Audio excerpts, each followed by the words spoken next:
Chapter 16, From Bad to Worse. After some frantic searching, I found the bottles of frog grog stashed in a box at the top of the cellar steps, grabbed as many as I could carry and hurried back to the reception hall. I couldn't get the sight of poor Nancy surrounded by guards out of my head. What had we done?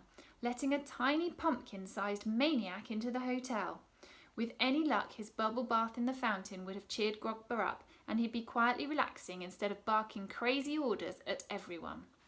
I rounded the corner by the dining room, walked through the archway that led into the reception, and I stopped and gawped at the scene in front of me.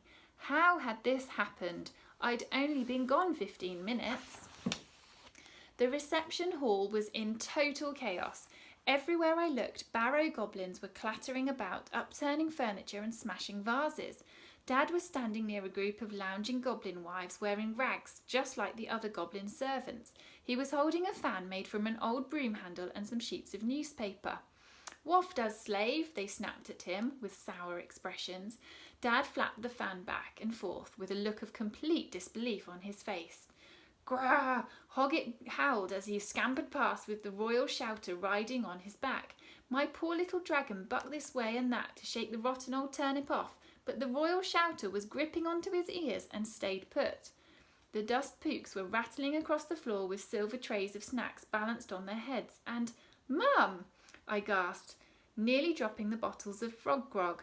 My poor mum was in the middle of the hall by the fountain with the belly dancing goblinettes, wearing one of their jingly-jangly tops and skirts. How had they found one to fit?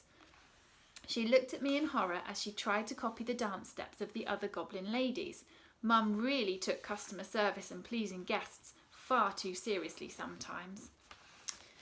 "Don't even think about it, whelpling," Grogber yelled as I darted towards Mum. I looked up at the goblin prince. He was standing on the top of a pile of torn books from the library, still butt naked, and brandishing one of Dad's golf clubs. "What fun!" he laughed, pointing at poor Mr. Crocombe. A few of the musician goblins had tied the end of his long tongue around the banister rail and were plucking away at it as if it were the string of a double bass. "This is the best time I've had in Yonkers," Grogber said. He swung the golf club over his head, let go of it, and cooed with glee as it sailed across the room and smashed through one of the windows by the front door. It was all too much to take in. Goblins were sliding down the railings of the spiral staircase and swinging from the lights. One was even throwing darts at the big painting of great-great-great-granddad Abraham that hung with all the framed reviews about the reception desk.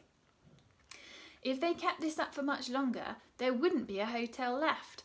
It was at that moment that a noise filled the reception hall and every goblin dropped what they were doing and stood still.